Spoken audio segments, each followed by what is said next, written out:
क्या? पर क्यों? ये सब क्या हो रहा है पापा? और मम्मी ऐसे कैसे बोल सकती है? अनु, मोहल्ले में या मेरी लाइफ में आजकल क्या चल रहा है वो जानने की तुझे आजकल फुर्सत ही कहाँ है? सिमो प्लीज, ऐसे तो मत बोल। मुझे बता क्या हुआ है, पूरी बात बता प्लीज। अंकल से पूछ लिया। सिमो, पापा ये सब यहाँ पर क्या हो रहा है? और आपने मुझे एक बार भी बताना जरूरी नहीं समझा? तू इस सब में मत पड़। मत पढ़? आप मुझे अभी के अभी बताइए क्या हुआ है यहाँ पर? और मम्मी ने रजनी आंटी पर ऐसा इल्जाम क्यों लगाया है? देख अनु, तेरी माँ को आ जाने दे। अगर यही सारी बातें होनी ही है तो ये उनके सामने ही हो तो ज्यादा अच्छा। पुष्पा जी, चोरी वहां होती है जहाँ ध्यान भटकता है। आपने रोड पे लिखा देखा होगा, नजर हटी तो दुर्घटना घटी। आप समझ रही है ना? अरे पुष्पा जी, आपका ध्यान किधर है? अगर आप ऐसे करेंगी तो चुनाव कैसे जीतेंगी? अब आप ही सोचिए, अगर ऐसे में आपके घर पर चोरी होगी तो ये मोहल्ले वाले आप पे भरोसा कैसे करेंगे? और नेता के लिए सबसे बड़ी बात जनता का भरोसा जीतना होता है। देखिए पार्षद जी, उगते हुए सूरज को देख के ना बहुत से लोगों की आंखें जलती है। मेरे मोहल्ले में भी कुछ लोग हैं मुझसे जलने वाले। अब मैं क्या करूं? मेरी राजनीति तो शुरू होने से पहले ही खत्म हो गई। अरे नहीं पुष्पा जी, आप निराश मत होइए। ये जो छोटे लोग होते हैं ना, छोटी सोच के लोग, ये छोटी चोरी करते हैं, और बड़ी सोच के लोग राजनीति। बस आप एक बार ये चुनाव जीत जाइए तो ये 1 लाख रुपए क्या है, हम 1 करोड़ वसूल कर लेंगे। 1 करोड़ वसूल लेंगे? मतलब अरे मेरा कहने का मतलब पुष्पा जी, वो क्या है ना, सरकार से सब मिल जाता है। अब आपको क्या करना है, सही जगह पर साइन करना है और सही टेंडर पास करना है। राजनीति में ना ये कोई भी घाटे का सौदा है ही नहीं, सारे सौदे फायदे के हैं। 1 मिनट रुकिए।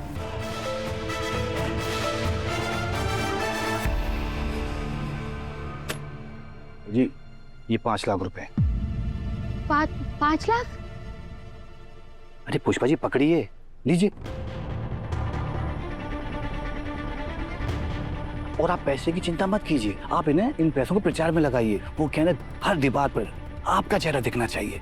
आप इतने बड़े आदमी की सास हैं, एक छोटी सी रकम के लिए आप टेंशन ले रही हैं। आप टेंशन मत लीजिए। और एक बात याद रखिएगा, राजनीति में नेता के लिए उसकी इमेज ही सबसे बड़ा धन है।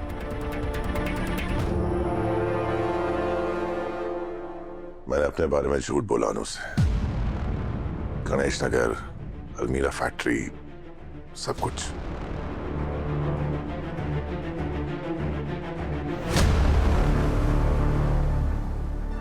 मतलब ये कि इसीलिए अन्नू वहां गई थी तेरे अतीत के बारे में पता करने। मतलब ये कि मरते मरते जलंधर ने ये कहा था अन्नू से। अरे मैंने बोला था ना कि अन्नू को तुझ पे शक हो गया।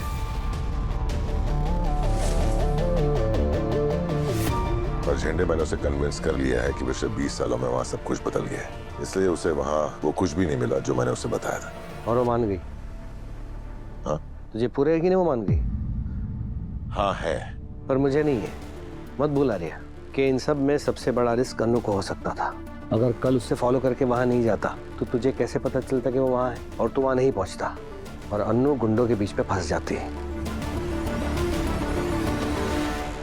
उसके लिए तुझे दिल से थैंक यू बोलता हूँ, पर इसका मतलब ये नहीं है कि तू आगे भी अनु का पीछा करेगा। दोबारा ऐसी हरकत मत करना। ये एडवाइस है, वार्निंग। एक दोस्त की एडवाइस और एक हस्बैंड की वार्निंग।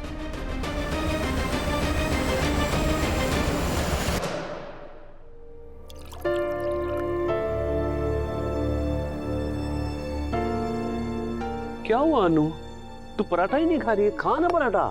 अब कैसे खा लूं मैं, जब मुझे पता ही नहीं है कि मेरे अपने घर में क्या तमाशा चल रहा है।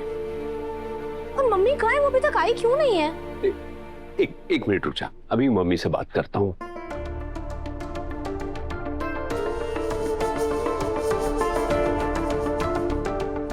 पुष्पा जी तो फोन ही नहीं उठा रही है। तू फिक्र मत कर बेटा, यही मोहल्ले में होगी, मैं भी लेके आता हूँ उन्हें।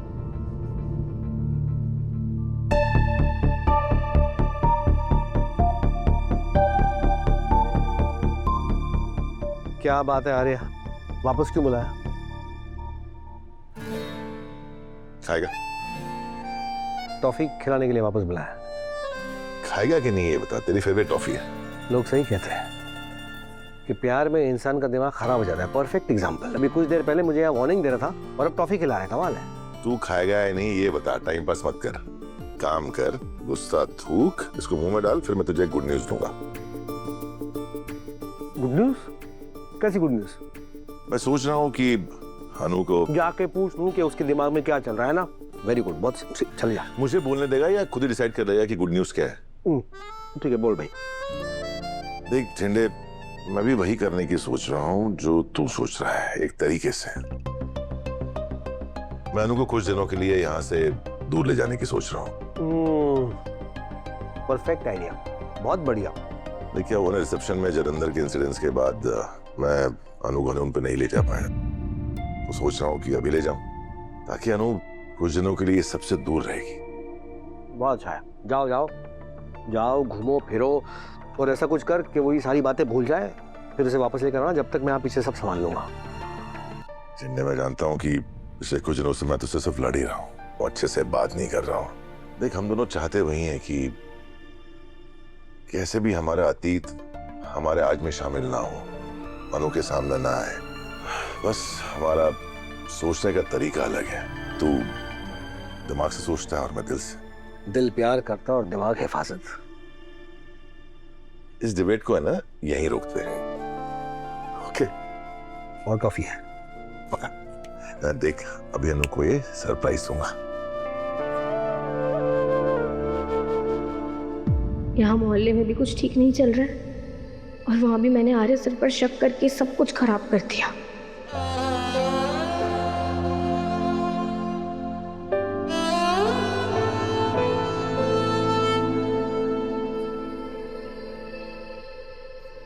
शांति, मुझसे ना बहुत बड़ी गलती हो गई। जलंधर ने जो कुछ भी कहा, जो कुछ भी किया, मैं उसमें इतना कैसे बह गई कि मैंने अपने आर्य सर पर शक करना शुरू कर दिया।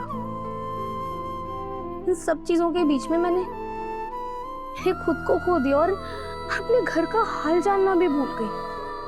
माता रानी, प्लीज ऐसा कर दीजिए कि आज के बाद कभी भी मेरे दिल में, मेरे दिमाग में आर्य सर के लिए कोई शक ना आए। और मुझे ये समझ नहीं आ रहा है कि मैंने ये सब कुछ क्यों किया, क्यों गई मैं उस गीता कॉलोनी। मुझे भी तो समझना चाहिए ना कि 20 साल में बहुत कुछ बदल जाता है। होगा 20 साल पहले वहाँ कोई गणेश नगर, जो अब नहीं होगा, उसका नाम बदल गया होगा। आगे से ऐसा कभी नहीं करूंगी। माता रानी प्लीज प्लीज सब कुछ ठीक कर दीजिए, सब कुछ संभाल लेना आगे, और आगे से ना मेरे दिल में मेरे आर्य सर के लिए कोई शक मत आने दीजिएगा।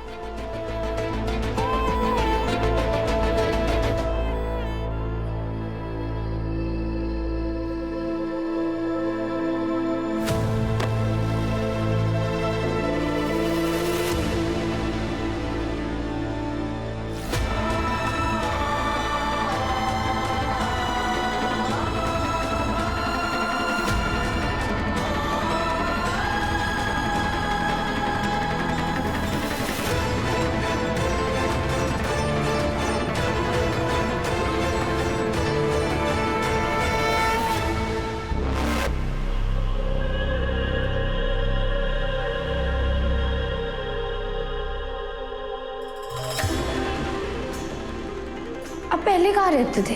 गीता कॉलोनी के पास गणेश नगर नाम की बस्ती है, वहीं रहता था।